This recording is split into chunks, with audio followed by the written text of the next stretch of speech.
Well, our heroes have been tricked into making a detour on their way to Mount Flatton to find Bullwinkle's mine. Their nemesis is, who else, that fiend in human form, Boris Badenov. Ah, but remember, a fiend in need is a fiend indeed. Now Rocky and Bullwinkle are bouncing along through a top-secret military reservation. Sure, a lot of billboards on this road. I can't see the view. Suddenly, Rocky came to a dreadful conclusion. Bullwinkle, we're in the middle of a minefield. Hot diggy! We better stop. Yeah, let's start digging. No, Bullwinkle, I mean landmines. You were expecting water mines? Oh, that's a good one. Water... Boy, they got pretty noisy dirt in these parts. I've been trying to tell you, a landmine is kind of an underground bomb. Oh. And we're surrounded by them. Then I guess I won't need the old shovel. Oh boy, 2 explosions. That should do the dirty trick. Well, cheerio. I'm off to Mount Flatton. We're off, darling. What you are doing here, sweetheart? Keeping you from stealing Moose's mine all for yourself, darling. Who, me? Honey, pumpkin. Would I double-crossing on partner? You tell me. Yes, I would. Okay. And the two villains zoomed off to jump Bullwinkle's claim to his Uncle Dewlap's mine. But are you sure Moose and Squirrel won't bother us? I send them into minefield, Natasha. Listen. Beautiful music. Dangerous landmines. Which way now, Rock? Gee, I don't know, Bullwinkle. Then let's toss a coin. Okay, heads we go north, tails we go south. Looks more like we go west. But Rocky and Bullwinkle weren't the only ones worried about their plight, for all over the area, people were listening to the explosions. What do you figure it is, Slim? Thunder, reckon. Thunder? But it ain't rained here in 40 years. Yep. I figure rain's just about due. In a nearby Indian village, the people flocked to their medicine man to find the reason for the noises from the sky. Oh, owl who never sleep is great money too angry. Ugh, maybe, but more likely as a shockwave produced by an aircraft at a velocity greater than that of sound. I dig 'em. He says it's probably sonic boom. And at a secret launching pad headquarters in the middle of the desert, there was general consternation and his staff of missile experts. Gentlemen, this is the most top-secret hush-hush base in the whole country, right? Yes, General. Well, listen. Does that sound hush-hush to you? No, General. Radar shows there are 2 nitwits wandering around in the minefields. They must be silenced. Yes, General. And I don't care how. Yes, General. And so, in just a few minutes, 2 huge steel monsters rumbled toward our friends, their guns ready to blast them sky high. Uh-oh. What are they, Rock? Tanks, Bullwinkle. I said tanks, Bullwinkle. Oh, do I have to say it? You better. Our time is running out. Okay. You're well... Too late. Be sure to see our next episode, 2 Flying Ghosts or High Spirits.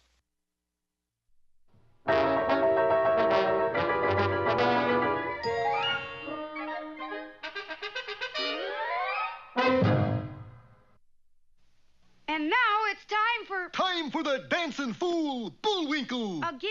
Do-do-do-do-do-do-do-do. And now for one of our special fairy tales. Yeah.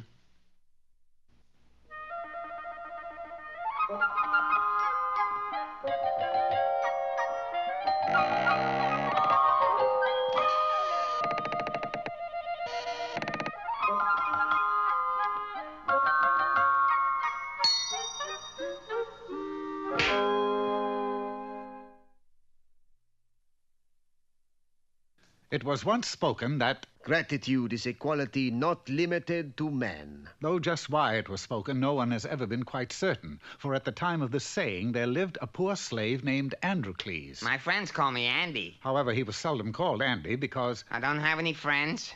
Androcles was owned by a wealthy merchant who treated him cruelly and forced him to work very hard. From morning till night, he did the cooking, made the bed, scrubbed the floors, and mended his master's torn togas.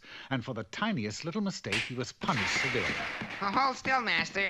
There's a fly on your nose. Don't hit him with that, you idiot. You'll hurt me. Get the fly spray. Yes, master. Got him. All right, that did it. Now you know what's going to happen to you. No, master. Not that. Ah, but the merchant showed him no mercy. He made him stand in the corner for 2 hours. Time after time, Androcles tried to please his master and win his gratitude, but never with any success. Come, master. I have prepared a nice hot bath for you. Well, how nice. Was the water a tiny bit too hot for master? And, of course, he was again severely punished. I can't stand another minute of this inhuman punishment. I'll run away, and I'll search the world for someone who will give me gratitude for what I do. And so he did. For that very night, as his master lay sleeping, he stole out of the house and scurried away into the darkness. The next morning, Androcles was deep in the forest where he was certain his master would never find him. He was walking along his merry way when suddenly a voice called to him from a dense thicket. Oh there, stranger. Ho yourself. Who speaks? It is I. Androcles found himself face to face with the biggest, fiercest-looking lion he had ever seen. He was terrified and turned on his heels to flee and would have gotten away but for a huge tree that slightly blocked his path. Certain that the lion was upon him, he looked over his shoulder but noticed that the beast was simply lying there, moaning and whimpering piteously. What seems to be the trouble? I have a vicious thorn in my paw, and it hurts me terribly. Please have pity. Pull it out for me. Are you kidding? If I got that close to you, you'd grab me and eat me up. Oh, no, I wouldn't. Honest Injun. Remove the thorn. I will be your friend for life. The poor beast's pleadings were so convincing and he seemed so sincere that Androcles decided to take a chance. Careful now, careful! Hold still! Oh! The lion was overjoyed with relief and thanked Androcles profusely.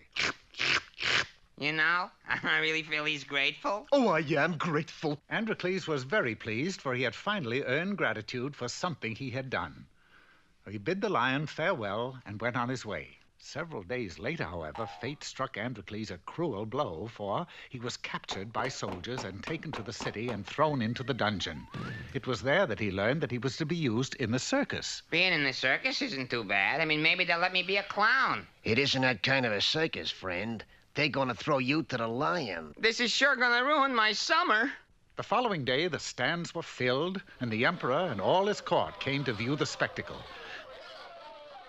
A hush fell over the arena. Androcles trembled. The signal was given. The steel door creaked open, and with a mighty roar, a gigantic, ferocious lion bounded into the arena. The beast had been kept without food for several weeks to make him even more fierce, and he shook his great head with rage. The quaking Androcles prepared to meet his fate when, suddenly, he recognized the lion as the same one from which he'd removed the thorn. A wave of relief swept over him as he shouted, Leo, wait, it's me, Andy. Do you remember me? Yeah, you took the thorn out of my paw. Right, and you were grateful because I did you a favor, so now you won't eat me. I sure am hungry. I know, but you still won't eat me. I'm your friend. They didn't feed me for 2 weeks. But you still won't eat me, will you? Will you? Lion 1, Androcles. Oh, dear. So as you can plainly see, dear friends, the moral to this story is that if you ever do a favor for a great beast with long teeth and sharp claws, and he tells you that he will be forever grateful, don't you believe him. Because you can just bet your boots that he's a lion.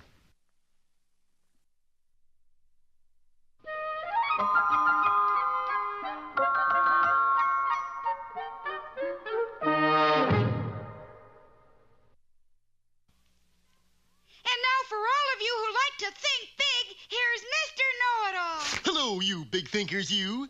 Today's lecture is entitled, Falling Asleep on the Job Can Lead to a Rude Awakening, or Don't Be a Somnambulist Chaser. Let us suppose first that you are an admiral in the army doing sentry duty. The condition is red, and so are your eyeballs from lack of sleep. Falling asleep here would mean you'd lose your good conduct ribbon.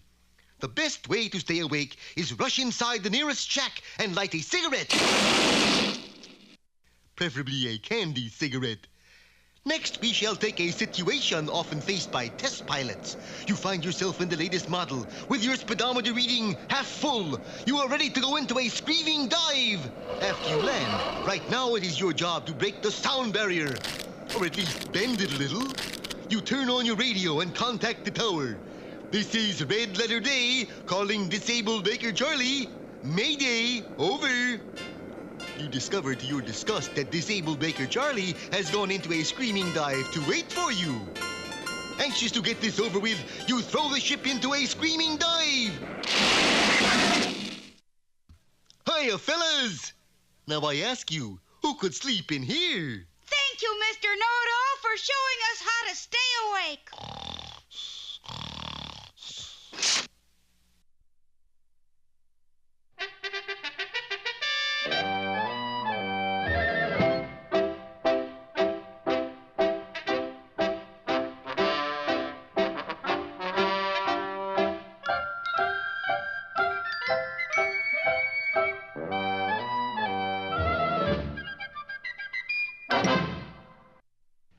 Hello out there, Peabody, Sherman, and way back here. Where to today, Mr. Peabody? Paris, Sherman. Illinois? Paris, France. To the laboratory of Europe's most distinguished biologist and chemist, Louis Pasteur. The date, Mr. Peabody? 1888, Sherman.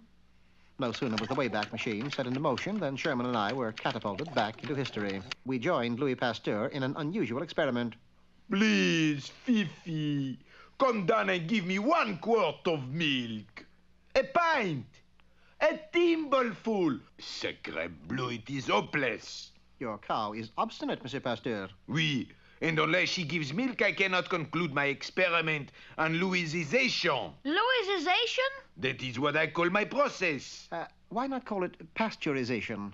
Ah, that's not bad. Very well. Pasteurization. Why won't Fifi give milk, Mr. Pasteur? Well, for one thing, she does not think she is a cow. Same move for the gentleman, Fifi. Fifi sounds like a rooster. Not only sounds, I found these in her stall this morning. Eggs. Pure, unadulterated eggs. There's more here than meets the cow, Monsieur Pasteur. Just then, the door opened. Monsieur Pasteur? Oui? I am the director of the Faculty of Sciences.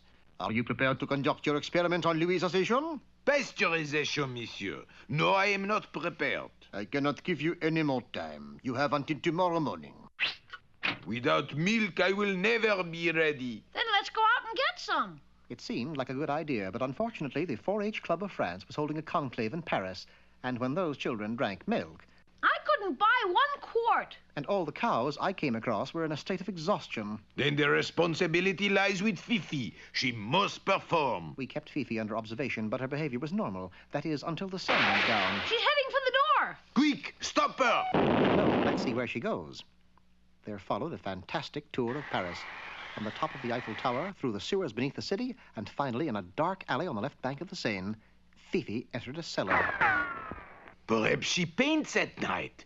Nothing that cow does would surprise me. Keep your voices low. Unless I'm wrong, and I never am, Fifi is keeping a rendezvous. Look into my eyes. You are a chicken. You are not a cow. You are a chicken. You will not give milk to Pasteur. You may lay an egg or two, but you will not give milk. That man is hypnotizing Fifi. It is my stepbrother, Gaston. He is in showbiz. A hypnotist? The greatest, monsieur. But why is he doing this? Does he hate milk? You will return to Pasteur's laboratory as though you had never been away. But you will not give milk. Oh, yes, she will. Louis! Your scheme won't work, Gaston. What scheme, monsieur? This cow wandered in and... Enough! Obviously, you were jealous of Pasteur's success as a biologist. You knew of his experiments on pasteurization. Louisization. No, we changed that. So you figured if he couldn't get milk, his experiment would fail.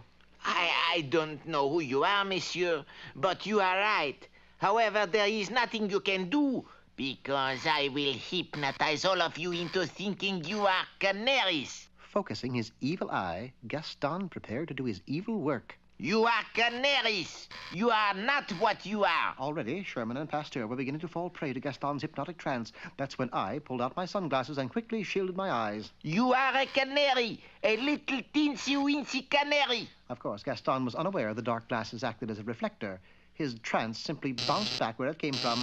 A canary, a little canary who... Tweet, tweet, tweet, tweet, tweet, tweet, tweet, tweet, tweet, tweet. That ended Gaston's little game. He was given some seed and placed in a cell. Freed from Gaston's power, Fifi made up for lost time by furnishing Pasteur with enough milk to last a month. Relieved, the master chemist returned to his experiment as Sherman and I prepared to return home. What a great man Mr. Pasteur was. Yes, Sherman. He gave us a wonderful salad. Salad, Mr. Peabody? Those shrimps on that plate, Sherman. Haven't you ever heard of Shrimp Louis?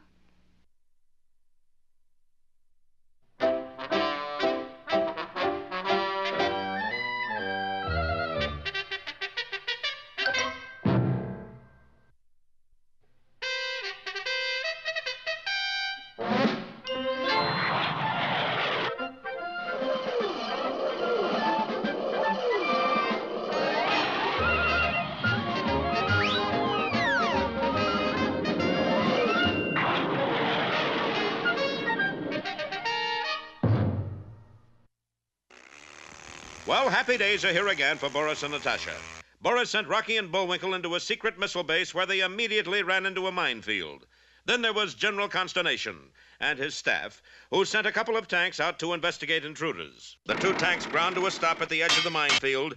Then suddenly a loudspeaker blared. This is Major Hardrock of the Intruder Disposal Corps. You are to leave this area immediately. But we can't. We're surrounded by landmines. Yeah, and they go off real easy, too. Why, if we was to just step over there... See what I mean?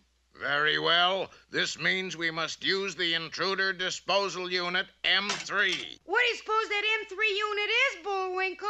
I don't know.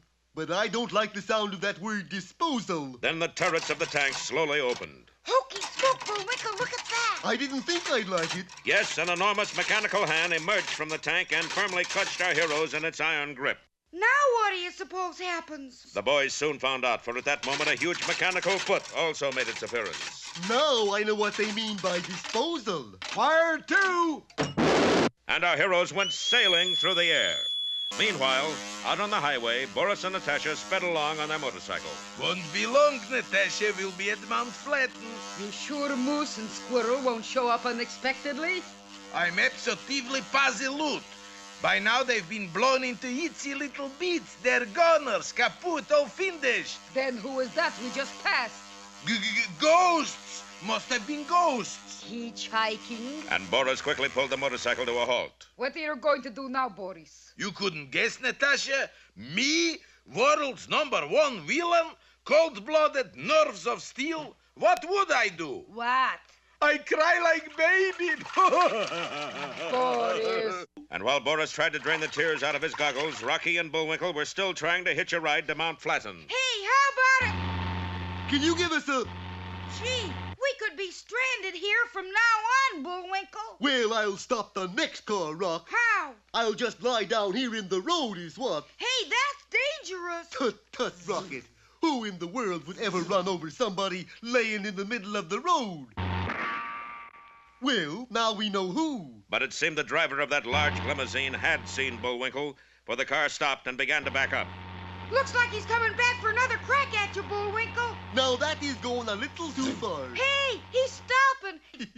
I told you it'd work. Gee, this is awful nice of you, Mr. He's probably shy, Rocky. Let's just get in. Our heroes did get into the limousine, and it started off down the road. It's a little warm in here, Bullwinkle. Let's roll down a window. Okay, Rock. Hey, that's funny. What? There's no window cranks. No door handles either. Hey, I don't like this, Bullwinkle. I'm not exactly crazy about it myself. Hey, mister, what kind of car is this anyway? But still the driver remained silent, for had our boys only known it wasn't a real driver at all, but only a dummy fastened to the wheel. And yet with no human hand to control it, the limousine roared on faster and faster toward... what? Our story opens today in the post office at Frostbite Falls, Minnesota. a tiny Northwoods hamlet with a total population of 48. Of course, that's during the summer rush. This is the postmaster, James J. Nearly, sorting the mail. Here is the pigeonhole belonging to the town's most illustrious citizen, Rocket J. Squirrel. Next to it, the pigeonhole belonging to his pal, Bullwinkle Moose. And next to that, the pigeonhole belonging to...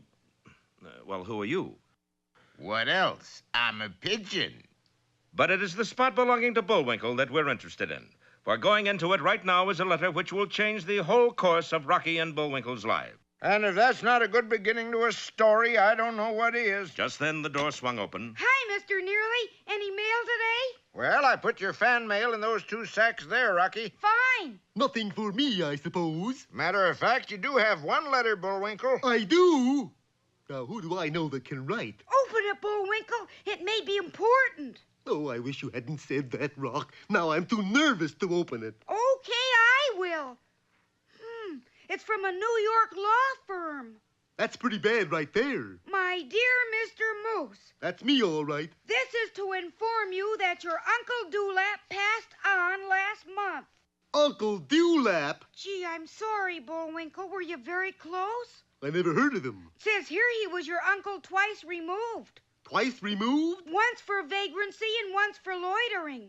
I still never heard of him. He's left you an inheritance that... Oh, that Uncle Dewlap. You remember him now? Remember my favorite in-law? Oh, shame, Rock. What'd he leave me? Let's see. It's a mine. It's a yours. He was my uncle. No, he left you a mine. A claim to a mine. Hot diggity, where is it? Says here it's on the slopes of Mount Flatten. Mount Flatten? What's wrong with him? Hey, Mr. Nearly. Gee, he's really canceled. Mount Flatten must be a scary place. Who cares? I'm the proud owner of a genuine gold mine. Let's go find it. Bullwinkle dashed gleefully from the post office, followed by Rocky. Neither of the boys was aware of a skulking figure that silently slunk after them. Wait up, Bullwinkle. It doesn't say gold mine. Gold mine, diamond mine, who cares? But at that moment, a short way behind them, the sinister figure drew back its arm and a big knife flashed in the sunlight. Hey, be careful there. That's no way to treat a good knife. Bullwinkle, there's a message on it. 2 letters in one day, how about that? This one doesn't sound so good. To Moose it may concern. Keep away from Mount Flatten or you will die slowly, horribly. Signed, a friend. Well, that does it, Bullwinkle. It does? Yep. This letter means that mine must be worth an awful lot, and somebody's really going to try to keep us away from it. Yeah. Oh, well, we can always go back to being turnip ranchers. No, sir, Bullwinkle. We're going to go to Mount Flatten and claim that claim. I'm with you, Rock. Hand me my suitcase. Little did Bullwinkle know that inside his suitcase was a charge of TNT wired to go off as soon as he opened it. Well, will our hero's adventure stop before it even starts? And who or what is that mysterious knife-throwing stranger? Don't miss our next episode, Big Bomb at Frostbite Falls, or The Exploding Metropolis.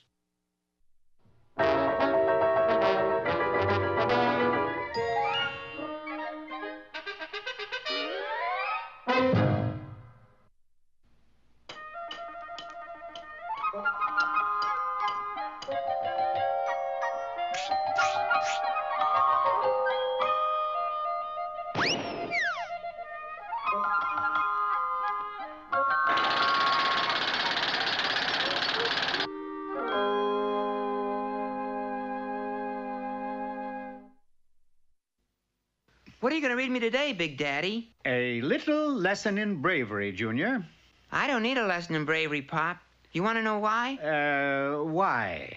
Well, because I sit here and listen to these fables of yours. And if that isn't bravery... No, Junior, you're confusing bravery with stupidity. I was only kidding, Pop. Actually, I rather enjoy your painting with words, the simple chronicles. Or should I say the necrology... Oh, my, the things they teach kids in these progressive schools. Well, anyway, my boy, once upon a time... Once upon a time? Oh, come on, Pop. There lived a family of rabbits. We're not really rabbits, we're hares, because on account of the name of this fable is the hares and the... Hey, why did you do that? Because you would have given away the whole point to this story. Well, now, this particular family of rabbits was scared of practically everything. Boo! Oh, they were even scared of themselves. I can't stand living with these scared rabbits. I'm going out into the world and become brave. But how? I'll tell you how. Just stay with me, boy. I'll tell you. You got to build yourself a rep. You know, like on TV. You got to be top critter. Top critter? Me, a rabbit? Top critter? Top critter, you rabbits are scared of your own shadows. You couldn't be top anything. Well, that's a start. The winner! You know what this means, naturally? Nope. You are now top critter. Yep. And that means that every punk kid out to make a reputation will be looking for you to have a showdown. Yep. That is, really, I'm not basically mean, you know. Every low-down, nasty, downright loathsome critter will be gunning for you. Actually, I'm rather sweet, you know.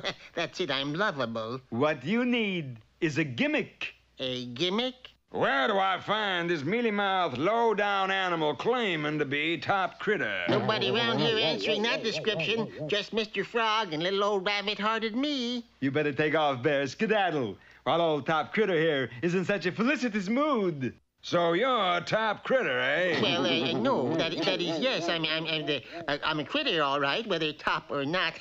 Well, it's also relative, isn't it? And I mean, right about now, I feel like the lowest link. A rabbit is top critter. That's a good one. Yes, that is a funny one, isn't it? He's a better critter than you are, Bear. And you want to know why? Because I'll tell you. Because he's got a gimmick. Rabbit, give him the ears bit. The ears bit? I know you rabbits can wiggle your ears clockwise and counterclockwise. We'll wiggle them and look mean. I give up. You're top critter, all right. Anyone with a gimmick like that must be top critter. Now, what was all that about? Because critters are always afraid of gimmicks. All Western Top Guns on TV have got to have a gimmick. Bat Masterson has his cane, the rifleman has his rifle, and you've got your ears. You mean my gimmick is ears? All you got to do is wiggle them, and the critters will back down.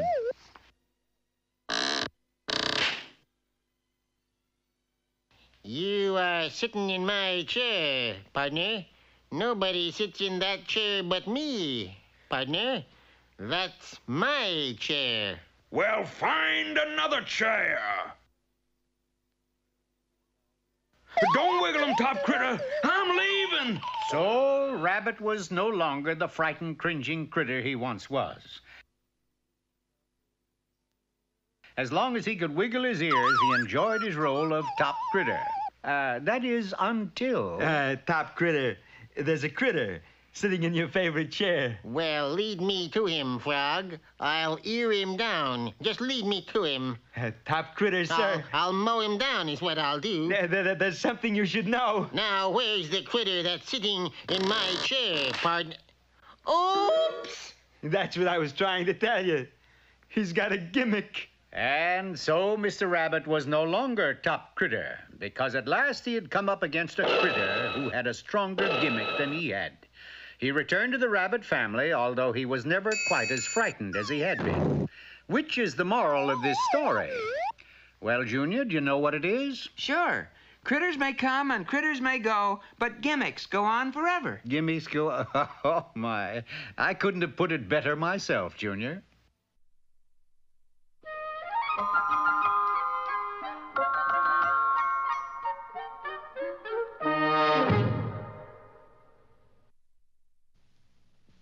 Eeny, meeny, chilly beany, the spirits are about to speak. Are they friendly spirits? Friendly? Just listen. For all you wise men who wish to become wiser, here is Mr. Know-It-All. Hello, wise guys. Today's dissertation is provocatively subtitled, How to Remove a Mustache Without Getting Any Lip. Now, you can't shave a mustache unless you have a mustache. Yes, sir. What can I do for you? I would like a mustache to go. Which kind you prefer, the $1,000 type or the $999 type? Actually, I'd like something right in the middle. say around $1.50. I'm sorry, but we only sell expensive mustaches. As you can see, the average mustache remover is bound to run into an occasional obstacle. Yes, sir. I'd like a loan. Any collateral? What'll you give me for a flying squirrel? Say around $1,000. Just what I need. Where do I sign? This is a stick-up. Doggone pen. Doesn't want to give any ink. Oh, sorry about that, sir. Here, let me hold your gun. Sometimes the average mustache remover encounters lots of obstacles. But, Your Highness, this is all a mistake. 99 years. Take them away. And so it is with deep regrets I am unable to tell you how to remove Mr. Know-it-all, your lip! You've grown a mustache! I have! Quick, I just have time to remove it! Hand me my miracle mustache remover! But that isn't... We liberally sprinkle all exposed areas with this... But it isn't mustache remover! No? What is it? Vanishing cream! Now he tells me. And now it's time for 5 or 6 baritone solos in the key of E. But... Ooh. Now for another of our special features. Should have tried E flat.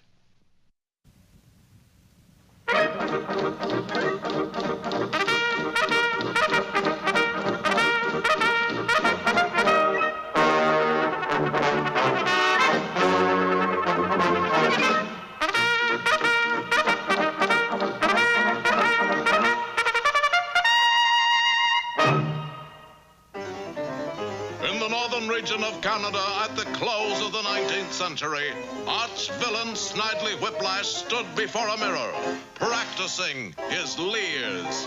Hee-hee-ho, ho-ha, ha-ha-ha. Canada's not big enough for the two of us, Bruno. The Royal Canadian Mounties and me. One of us has to go. But Snidely, you're talking about the Royal Canadian Mounties. Gee. Quiet. I have a plan to get rid of them. All of them? Every last red-coated always get their man one of them. Gee. Who in the Mounties is the most loyal, trustworthy, brave, fearless, and respected member of the force? Dudley Do-Right? No, Dudley Do-Right's horse. That horse is an inspiration to the entire mounted police. If we kidnap Do-Right's horse, the morale of the Mounties will crumble, and they will wander off aimlessly into the woods. But how are we going to do that, Whiplash? You know Dudley Do-Right won't let that horse out of his sight. Besides, that's horse stealing. A little late in the game to start thinking about that, Bruno. Come, I've got a plan. How come I always figure in the tail end of your plans? Button up your horse suit. It's your fault, Do-Right. Well, I can't help it if I've got a popular horse, Inspector. Too blamed popular, Do-Right. Look. It's unhealthy. That's what it is. Unhealthy. Well, he simply can't help it if he's well-liked. You don't understand, Do-Right. He's the only thing that keeps up their morale. I'm afraid if anything happened to him, they would all just wander away from camp aimlessly. Perhaps it's because he's the only horse in the mounted police, Inspector. Maybe if you got some more horses. At ease, Do-Right. Consider the matter closed. There he is now, Bruno. I'll take your word for it. What's the matter with you, horse? Haven't you ever seen a pretty face before? Where's your horse, Dudley? He met up with a pretty face, Inspector. That was no pretty face, Do-Right. That was Snidely dressed up in a horse suit. You mean my horse ran off with a snidely dressed horse suit? You want to let the cat out of the bag? You mean horse, Inspector? Dudley Do-Right, we've got to find that horse before the rest of the camp finds out he's missing.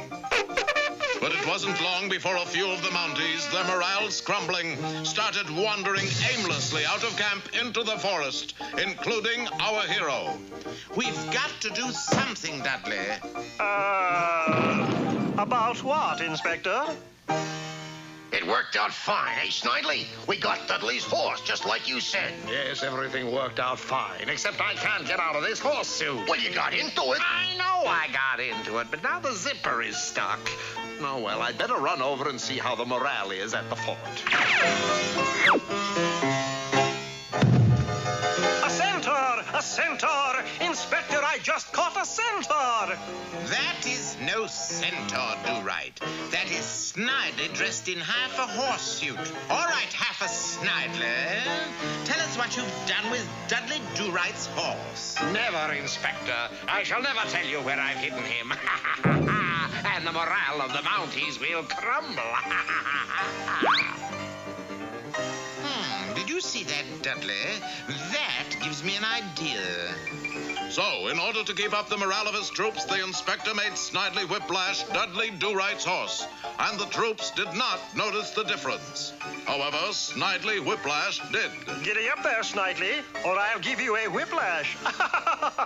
Wait a minute. You've almost got me believing I'm a horse. I'll take you to your horse. And so, Inspector, here I am, and here's my horse. But where is Snidely Whiplash? Oh, he escaped. Escaped? From a mount, eh? That's shameful, Do-Right. Downright shameful. I know, Inspector. He was the best horse I ever had.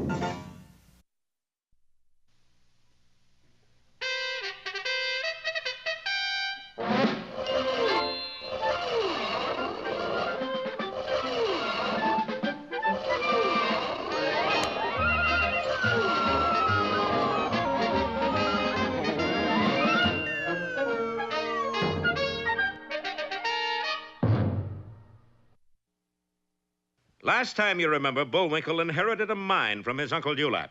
Nobody seemed to know what kind of mine it was, but somebody sure wanted to keep our boys away from it. But whoever it was didn't reckon on the determination of our heroes, for with more courage than brains, they started to pack. Nobody's gonna scare us, eh, Bullwinkle? No, not you anyways, Rock. Besides, what can happen to us here in our own little home, sweet home? But unbeknownst to Bullwinkle, a can of TNT had been placed inside his suitcase, wired to go off as soon as he opened it. And a little way from the house, a mysterious figure seemed to be waiting for the explosion. Come on, Bullwinkle, I'm almost packed. In a second, Rock. I can't get this catch undone. Here, try this screwdriver. Come on now, doggone it. But the boys fussed and fumed over the suitcase to no avail. Maybe if I just sort of kicked it a little. And with his mighty hoof, Bullwinkle booted the suitcase clear out of the window. Down the hill it went, and as it landed beside the skulking figure, the lid flew open. No, no! What was that, Rock? I'm not sure, but I think you need a new suitcase. Gee, I don't know my own strength. No, Bullwinkle. It must have been full of dynamite or something. Well, I always did get a big bang out of traveling. Dynamite? Yeah. Well, I know travel's supposed to be broadening, but this is ridiculous. A short while later, the intrepid adventurers were on their way. Little did they know that sharp eyes were watching them from a high vantage point. A few days later, they were speeding through some pretty desolate country. How do we know when we're getting there, Rock? Just follow the signpost, Bullwinkle, see? Mount Flatten, 10 miles. We're on the right road, Rock. Yeah, but we must be going too fast. Look, there's a motorcycle following us. Uh-oh. Pull over, Bullwinkle. The boys pulled to the side of the road, and Rocky got out to speak to the approaching officer, but the motorcycle did not slow down. Hey, that's no policeman, that's... Look out, Rocky! And the motorcycle roared right at our friends and then flashed past. What a crazy driver! Yeah, look at him, turning that corner on 2 wheels. Gee, that was close. Close? Look at my hoofs. What are those marks, Bullwinkle? Tire tracks, that's what. Well, it's all over, Bullwinkle. He must be miles away by now. But unbelievable though it may seem, Rocky was wrong. For just around the next curve, the motorcyclist had stopped and was changing the road sign, removing one that pointed to a secret military reservation and putting up one that said, "This way to Mount Flatten." Then he hid quickly as our heroes approached. Bullwinkle, we turn here. Right, Rock. And our heroes blithely rode straight into frightful danger. Oh, what foul fiend could do a trick like that? What venal villain? What perfidious scoundrel? Allow me to introduce myself. Boris Badenov at your service. Yes, it was true. The mysterious stranger was Boris Badenov, the world's lowest snake in the grass. Please, no more compliments. You'll turn my pretty hair. Meanwhile, our heroes, all unknowing, bounced along the road of a top-secret military reservation. Hey, we're almost there, Rock. How do you know? Look at that sign. Watch out for mines. Yeah, there must be a lot of them besides ours. I don't think it means that kind of mines, Bullwinkle. Well, this time Rocky was right, For at that moment, the boys were driving over a field of highly explosive landmines, which were buried a few inches under the ground and ready to go off from the slightest pressure.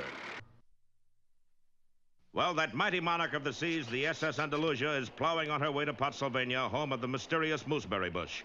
Little does Bullwinkle know, as he basks in the sunshine, that right beside him is the very bush our heroes are seeking, disguised as Sir Thomas Lippenboris' Uncle Chomley. Nice day, ain't it? Must be beef.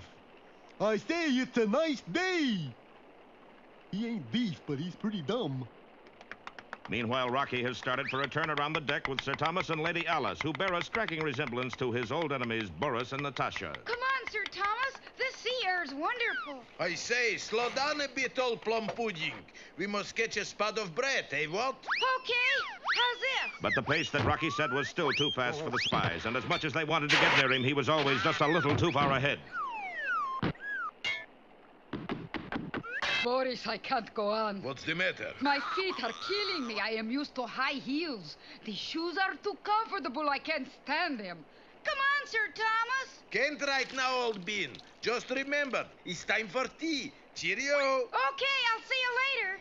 Gee, he's a nice guy for a duke. Back at the deck chair, Bullwinkle was still trying to start up a conversation with Uncle Chumley. So that other fella says, "That's funny, you don't look Chinese." Ain't that a... Well, maybe not. Thinks he's so smart, won't even laugh at my jokes. Okay, don't talk. See if I care. You're just a sorehead, and I'll tell you to your face, too. And Bullwinkle pulled away the handkerchief over Uncle Chumley's face. Uh-oh. That there is a mighty sick uncle. Look at that face. It's green.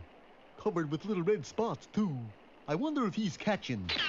A short distance away, Sir Thomas was gleefully boring holes in the bottom of a lifeboat. Did I ever tell you, Natasha, I got a medal in drilling holes at USC? University of Southern California? No, Ukrainian Safecracking College. Rocky! Rocky! What is it, Bullwinkle? It's Uncle Chumley. He's got a bad case of the red and green uglies and... Rocky, listen. Just at that moment, a loud bell began to ring close at hand. Lifeboat drill, take your stations, take your stations. What is it, Rock? It's lifeboat practice, Bullwinkle. Come on, this is our boat. Mooses and squirrels first, women and children next. Let's get in. Gee, it's getting foggy. Little did our friends know that the voice on the speaker was that of Sir Thomas Lippenboris, who waited just out of sight with a pair of cable snippers. Wait a minute. What about poor old Uncle Chumley? Get him, Bullwinkle. In an instant, the moose had grabbed the disguised mooseberry bush and dashed back into the lifeboat. Don't worry, Uncle Chumley. You're safe with us. Oh, he won't answer. Just sits there like a vegetable. All set in number 5? All set. That's nice. And the wily spy cut the cables holding the lifeboat on its davit. Hey, help! Help! Moose overboard! And a moment later, Sir Thomas Lippenboris was waving farewell to the leaky lifeboat as it drifted away in the fog. Cheerio, Moose. Goodbye, Squirrel. Peep, Uncle Chumley. Uncle Chumley? Boris, what have you done? Done? I've destroyed my own flesh and bush. Well, our heroes have the mooseberry bush, but what good is it 1,000 miles from nowhere? Listen tomorrow for Adrift in the Mist or Fog Groggy.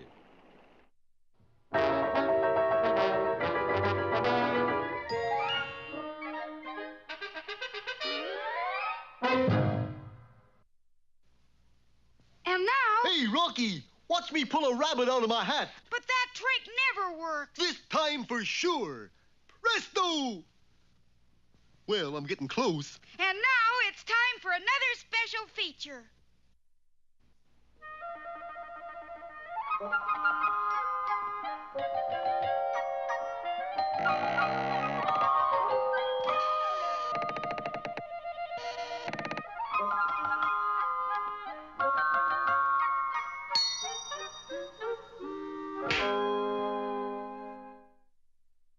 Once upon a time, there was a family of 3 sisters. The elder sister, Prunelda, was remarkably ugly. You might think that she was the ugliest woman you'd ever seen until you saw the second sister, Grimessa, who looked even worse. With 2 such hags in the family, it was surprising that the third sister, sweet little Beat, was very pretty indeed. And how do you think that made her sisters feel? Terrible! And what do you think they did? We treat you something awful, of course. As a matter of fact, Sweet Little Beat was so used to ill treatment that she took no notice of it. Prunelda, you'll just ruin that poker. Fun's fun, Grimessa, but this isn't getting the floor mopped. When the two sisters tired of thumping on Little Beat, they played ball with her. Okay, put her over. Please, girls, I have to polish the silver. Then, one day, as Grimessa was preparing another unpleasant surprise for Little Beat, Prunelda burst in with exciting news. His Highness, Prince Fascinato, was searching for a bride to share his kingdom and his castle, where he now lived alone, attended only by his Prime Minister. The Prime Minister's job was to serve the prince in every way. This was difficult because the Prince Fascinato was invisible. No one could see him. If he picked up a bowl, you could see the bowl move. If he ate, you could see the food disappear, but you could not see where to. One day, the prince had said to his Prime Minister, You know, Winnie, I should be married. Yes, Your Majesty. I'm not on the throne, Winnie. I'm over here. Oh, yes, Your Majesty. There must be a girl somewhere who can see me. You line up all the eligible ladies, and we'll see if any of them can make the grade. So the Prime Minister had sent out word of the contest, and soon all the girls in the kingdom were in front of the castle waiting to see the invisible prince. Vendors were doing a brisk business in tip sheets and clues to what he looked like. Crystal balls were at a premium, and right at the head of the line were Prunelda and Grimessa. First girl. I see you. I see you. His Highness isn't here yet. Oh. The rules are as follows. You must first tell what the prince is wearing on his shoulder. Yeah. Second, you must tell what his bowstring is made of. Bowstring like in bow and arrow? Correct. And remember, in case of a tie, duplicate princes will not be awarded. If I guess those two things, you'll marry even me? Even, you. I could use that kind of a break. And the Prime Minister pulled aside a curtain at one end of the room. I see you, sweetheart. Let's get hitched. One moment. What does His Highness wear on his shoulder? A gold oak leaf cluster and a tattoo that says, Remember the Maine. Wrong. Now, what is his bowstring made of? Catgut. Next. The next contestant was Grimessa. Yoo-hoo, honey. I see you. Not me, madam. Him. What is on the prince's shoulder? Two kumquats and a bald eagle with a flag in his mouth. Next. All day long, the girls of the kingdom tried to see the prince. Nobody succeeded. When the two ugly sisters returned home, they were very sad, of course. But when Sweet Little Beat announced that she was going to try... What's so funny? Prince marry a beat-up little peanut like you? You're crazy. Not crazy enough to stay in this house anymore. You mean you're mad because we treat you so mean? No, I just can't stand all that ugly anymore. Ugly? You know she's right. So, Sweet Little Beat went to the palace and straight up to the throne. Hey, you, where's the invisible prince? You can see him? Sure, I see him, but where's Prince Fascinato? Oh, what's he wearing on his shoulder? A rainbow. Is that it? It's close enough. And what is his bowstring made of? Is that his bowstring? Looks more like the Milky Way. Your Majesty? It's true. Oh, fair maiden, you're the one for me. You're the prince? Yes. Let us be wed. You will be my princess, live in my castle. Yes. Sweet Little Beat was the only girl who could see Prince Fascinato. Her sisters who had followed her were amazed. You see him? Well, sure. Now, come on, let's go home. But aren't you going to stay here and marry the prince? Stay here? You forget. I've seen him. Believe me, he's uglier than you are. You know she's right. So the three sisters went home together and lived happily ever after, which of course points to a moral. Yes. Be it ever so painful, there's no place like home.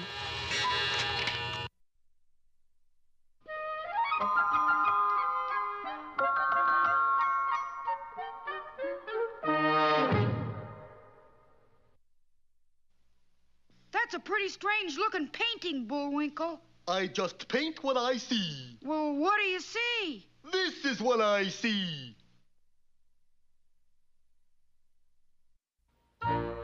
Hello, poetry lovers. Today's poem is a story of crime in the big city. Tom the Piper's son. Boom, boom, boom.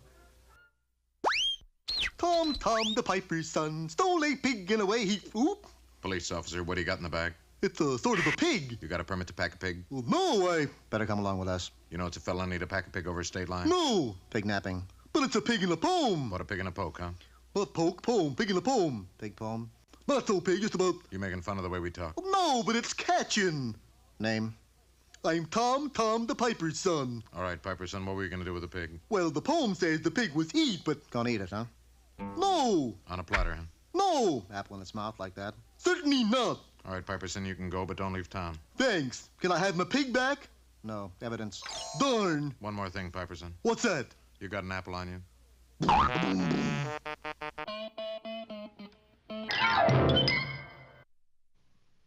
And now it's time for 5 or 6 baritone solos in the key of E. But... If not... Ooh.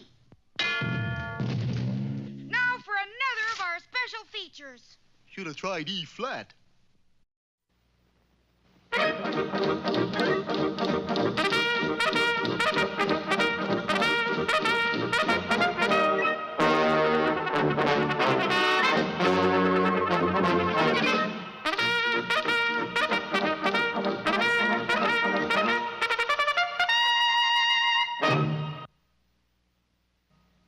At the close of the 19th century, Canada was overrun with Canadians and smugglers. The best Canadian, but the worst smuggler was Snidely Whiplash.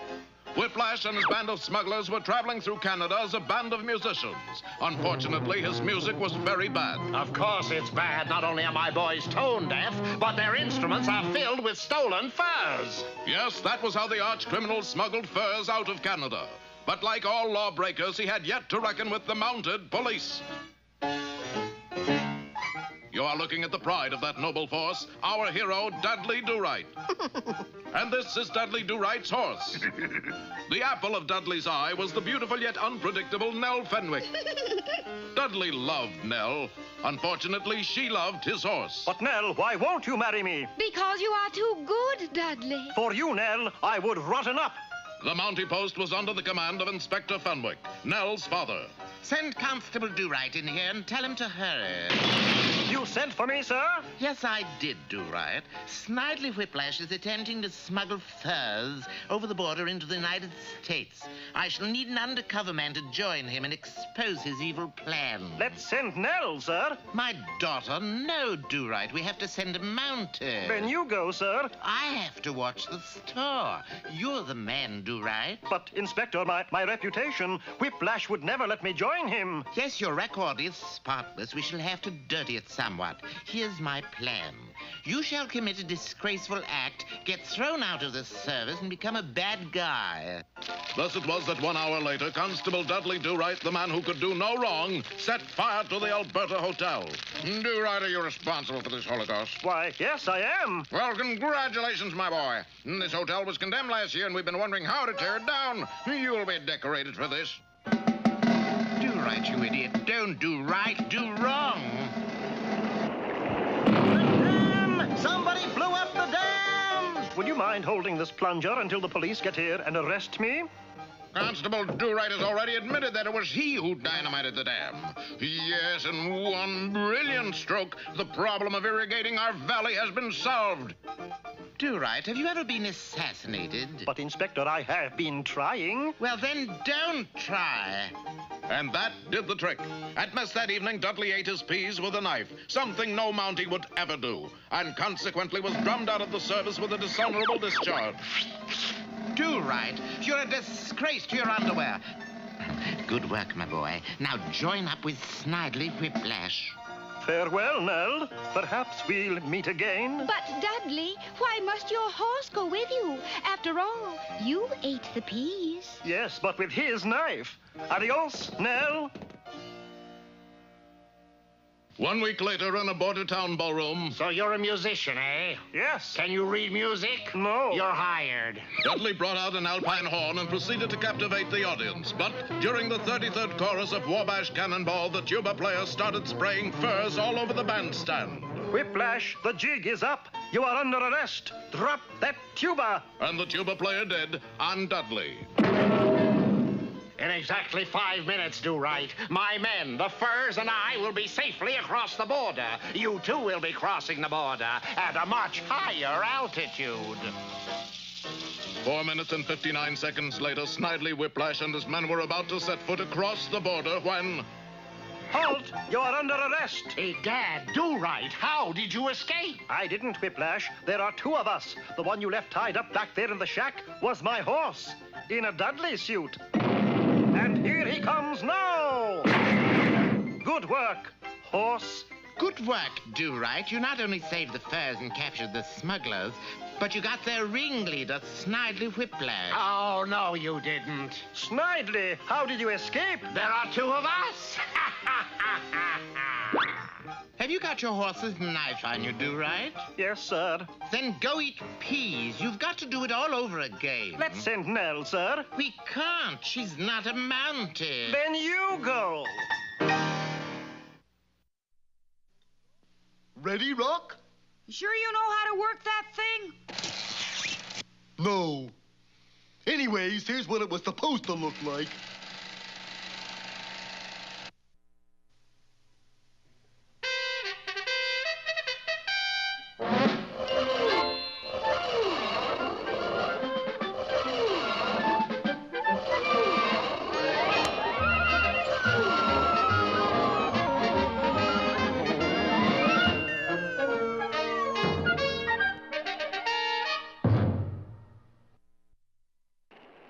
Well, our heroes are all at sea, for Boris Badenov has tricked them into a leaky lifeboat, cut the cables, and watched them drift away in the fog.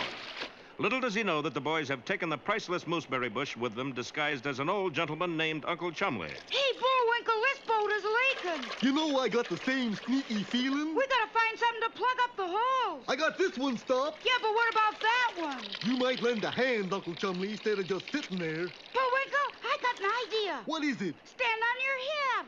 Is that your idea of an idea? Quick, we can use your antlers as plugs. Sure enough, as fate would have it, when Bullwinkle stood on his head, the points of his antlers just fit the holes in the bottom of the boat. It's working, Bullwinkle. You stopped the leaks. Shows what you can do if you just use your head. Now all we have to do is wait for the SS Andalusia to find us. I hope they hustle it up. My brains are getting soggy. Don't worry, they'll pick us up in a couple of minutes. Rocky wouldn't have been so confident if he knew more about the Andalusia, for she was under the command of Captain Peter Peachfuzz, the world's worst sailor. Even as a youth, Peter Peachfuzz had wanted to be a captain, but something always went wrong. At 18, Peter joined the Navy, where, due to his sailing through the Panama Canal in the wrong direction, he wound up in command of the only icebreaker in the South Seas. Half ahead, port. Stand by to jettison the supercargo. Tippecanoe and Tyler, too. On the double. His seamanship won him scores of medals, all donated by the enemy. And a nickname was bestowed on him by his grateful shipmates, Wrong Way Peachfuzz. After his military service, he assumed command of a smaller vessel plying the coastal waters. Then one day, a maiden aunt died and left him $100 million. Of course, Peter's first act was to buy the SS Andalusia and hire himself as captain. His second act was to run right into the Brooklyn Bridge. Hard astern. Block that kick. Next day, after he tried to sail the Andalusia up 42nd Street to Times Square, his officers held a special meeting.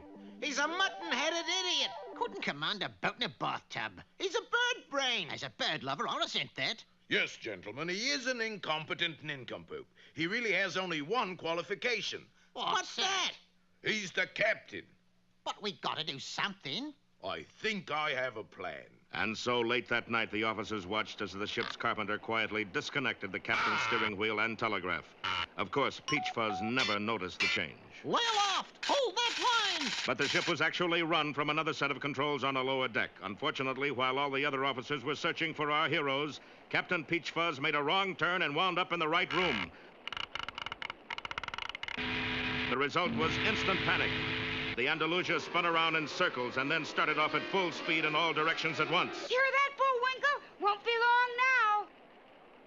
Hey! here we are! Hokey smoke, Bullwinkle, get up! The steamer's heading right for us! Look out! And the tremendous bulk of the SS Andalusia swept past without even slowing down. Boy, that was too close for comfort. Yeah, if I ever catch the nitwit who's steering that boat, Nothing personal, you understand? Look out, Bullwinkle! Here she comes again! This time she's really gonna run us down! And sure enough, the knife-like prow of the huge ocean liner struck the lifeboat squarely in the middle.